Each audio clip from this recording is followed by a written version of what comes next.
नमस्कार। National weather bulletin आप देख रहे हैं मौसम तक चैनल पर। मैं हूं देवेंद्र त्रिपाठी। दोस्तों, 11 नवंबर को पूरे भारत में मौसम में क्या परिवर्तन हो सकता है, इस वीडियो में जानने का प्रयास करेंगे। भारत के अधिकांश भागों पर इस समय below normal temperature, minimum temperature खासतौर पर रिकॉर्ड किया जा रहा है।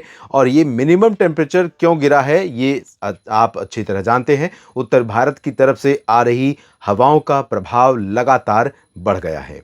कोल्ड वेव यानी शीतलहर जैसी परिस्थितियों का अलर्ट कई जगहों पर जारी किया गया है, जिसमें मध्य प्रदेश भी शामिल है, उत्तर प्रदेश और हरियाणा पंजाब भी शामिल हैं, साथ में छत्तीसगढ़ भी शामिल है, जहां पर सामान्य से कम तापमान के कारण कोल्ड वेव यानी शीतलहर जैसी स्थितियां उत्पन्न हो गई हैं।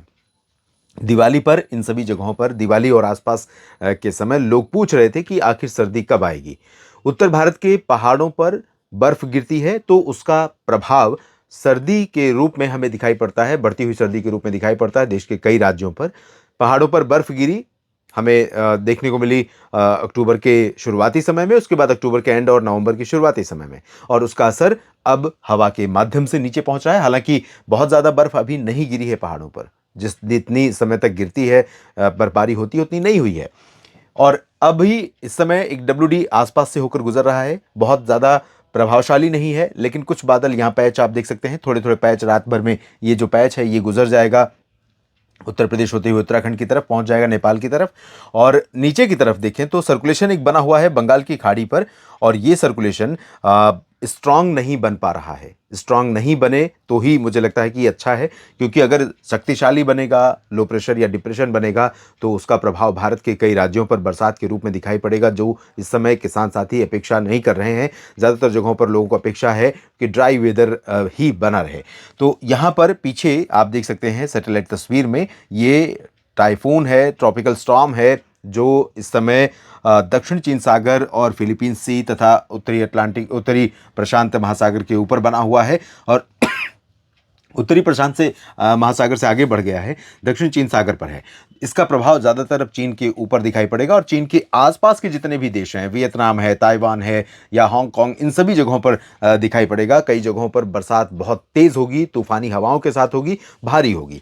और इसी सिस्टम के प्रभाव से जो बंगाल की खाड़ी की मॉइस्चर एनर्जी है, वो कहीं ना कहीं भारत की तरफ नहीं बल्कि पूरब में शिफ्ट हो रही है। इसके चलते बरसात होने की संभावनाएं बहुत कम है, और मौसम में ज़्यादा परिवर्तन होने की संभावनाएं भी या आशंकाएं भी बहुत कम है। परिवर्तन नहीं होगा तो क्या कुछ स्थिति रहेगी और क्या स्थिति है इस समय, आइए समझ लेते हैं। दोस्तों, जम्मू कश्मीर में और हिमाचल प्रदेश तथा उत्तराखंड जो पहाड़ हैं, जहां पर बर्फ गिरती है, और इस समय शून्य से नीचे कई जगहों पर, खासतौर पर जम्मू कश्मीर के घाटी रीजन में गुलमर्ग, कुलगाम, पहलगाम, सोनमर्ग, इन सभी जगहों पर तापमान बिलो मतलब शून्य से नीचे पहुंच जाता है। और श्रीनगर में भी तापमान शून्य से नीचे पहुंच जाता है। शून्य से नीचे पहुंचने का मतलब है फ्रीजिंग पॉइंट। तो ये स्थितियां उत्पन्न हो रही हैं, धीरे धीरे तापमान नीचे गिर रहा है, लेकिन पहाड़ों पर बहुत ज़्यादा तापमान में गिरावट नहीं हो रही है। लेकिन सामान्य के आसपास सर्दी बनी हुई है। दिन में इन सभी जगहों पर अभी मौसम गर्म है। दिन में गर्म इसलिए है कि एटमॉस्फेयर क्लियर है, और ये क्लियर रहेगा अगले कुछ दिनों के दौरान। कुछ दिनों तक पहाड़ों पर अभी दोपहर में धूप तेज़ रहेगी, और इसके चलते मौसम काफ़ी गर्म लगेगा। रात में ठंडक रहेगी। और पहाड़ों पर बर्फबारी के लिए अगर आप जाना चाहते हैं, चाहे हिमाचल प्रदेश के रीजन हो या जम्मू कश्मीर और उत्तराखंड, तो अभी बिल्कुल न जाएं, क्योंकि अभी कोई चांस यहाँ पर पहाड़ों पर बर्फ गिरने का नहीं है। पंजाब और हरियाणा, चंडीगढ़ और दिल्ली से लेकर के पूरा का पूरा राजस्थान, पश्चिमी और पूर्वी, साथ ही उत्तर प्रदेश के पश्चिमी और पूर्वी रीजन, इन सभी भागों पर भी साफ और शुष्क मौसम रहेगा। बारिश की कोई संभावना नहीं है, कोई बादल नहीं है। जो बादलों का एक पैच, एक लड़ी, आप श्रृंखला आप देख रहे हैं, वो आगे निकल जाएंगे, और बादल यहाँ पर कोई प्रभाव नहीं डाल पाएंगे। रात में ही बादलों का कह सकते हैं जो हल्का हल्का पैच है वो आगे निकल जाएगा।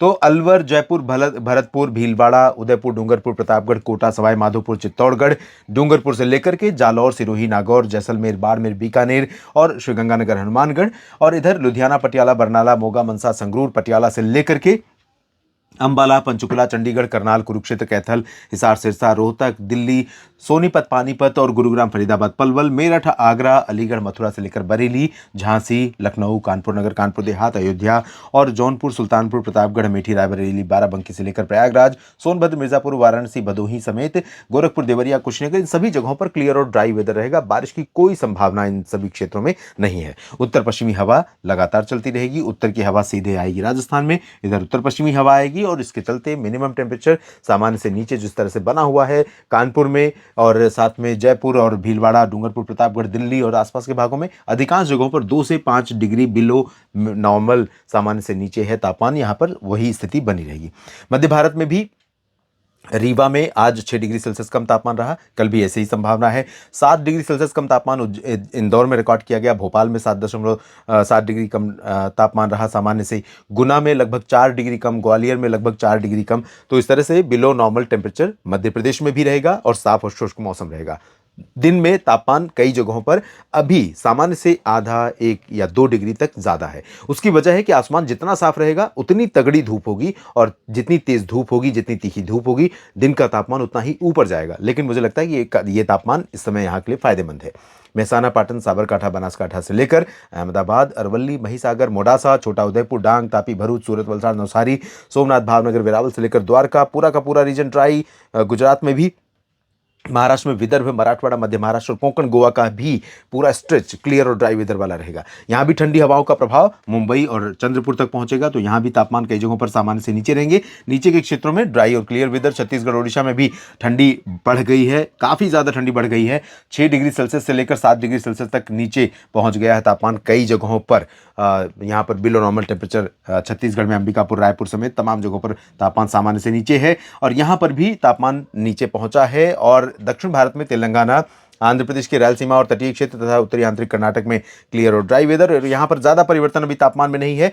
जबकि अगर तमिलनाडु और केरल तथा कर्नाटक के भागों को देखें तो हसन, बेंगलुरु, मैसूरू और केरल के कुछ हिस्सों, उत्तरी आंतरिक तमिलनाडु के कुछ भागों में लाइट रेन और तटीय क्षेत्रों में कई जगहों पर मध्यम बौछारें केरल और तमिलनाडु में दिखाई पड़ सकती हैं। पूर्वी और पूर्वोत्तर भारत की तरफ चल लेते हैं, जहां बिहार में सिवान और चंपारण से लेकर किशनगंज और भागलपुर से लेकर गया बक्सर कैमूर पटना वैशाली दरभंगा सभी जगहों पर यहां भी शुष्क मौसम है और शुष्क ही रहेगा। दुमका, जमशेदपुर, देवघर, डाल्टनगंज, रांची सहित पूरे झारखंड में, गंगेय पश्चिम बंगाल में एंटायर रीजन, उप हिमालय पश्चिम बंगाल, सिलीगुड़ी, जलपाईगुड़ी, दार्जिलिंग, गैंगटोक और Arunachal, Assam, Meghalaya, Nagaland, Manipur, Mizoram, Tripura entire stretch clear और ड्राई वेदर वाला होगा। और शुष्क मौसम के चलते यहां पर दिन का तापमान इन सभी भागों में भी सामान्य से ऊपर बना हुआ है। लेकिन पूर्वी भारत में बिहार, झारखंड, पश्चिम बंगाल, यहां पर भी पश्चिमी हवाएं धीरे धीरे अपना असर दिखाने लगी हैं, तो तापमान और नीचे जा सकता है। सुबह की ठंडक और बढ़ सकती है। और एक फ़ायदा इस उत्तर पश्चिमी हवा में और है कि इसके चलते एटमॉस्फेयर जितना क्लीन रहेगा उतना ही ज़्यादा मॉइस्चर यानी ओस की बूंदें रात के समय पड़ेंगी, जो खेती के लिए बुआई के चरण में फ़ायदा पहुंचाएंगी। और दिन में जितना आसमान साफ रहेगा, जितना शुष्क और साफ मौसम रहेगा, उतना ही फ़ायदा जो कटाई और मड़ाई की अवस्था है फसलों की, उसमें फ़ायदेमंद हो सकती है। इस वीडियो में फिलहाल इतना ही। किसान साथियों, देश भर के मित्रों जो आप जुड़ते हैं मेरे साथ, आप सभी का बहुत बहुत धन्यवाद मैं हमेशा करता हूं। और ये आपका जुड़ाव, आपका जो एप्रिशिएशन है, आपका सपोर्ट है, वो मेरे लिए बहुत बड़ी प्रेरणा है। इसी तरह से आप लगातार मेरे साथ बने रहिए और चैनल को सब्सक्राइब कर लीजिए अगर आपने अब तक नहीं किया है। आपके कमेंट्स, आपकी जो सपोर्ट है वो मेरे लिए बहुत मायने रखते हैं। और फेसबुक पेज मौसम तक पर भी आप मुझे फॉलो कर सकते हैं और पेज को लाइक कर सकते हैं। ये जानकारियाँ ठीक लगी हैं तो इस वीडियो को भी हमेशा की तरह लाइक और शेयर करिएगा, कमेंट सेक्शन में अपनी बात लिखिएगा और लगातार मेरे साथ बने रहिएगा। आप सभी मित्रों का बहुत बहुत शुक्रिया।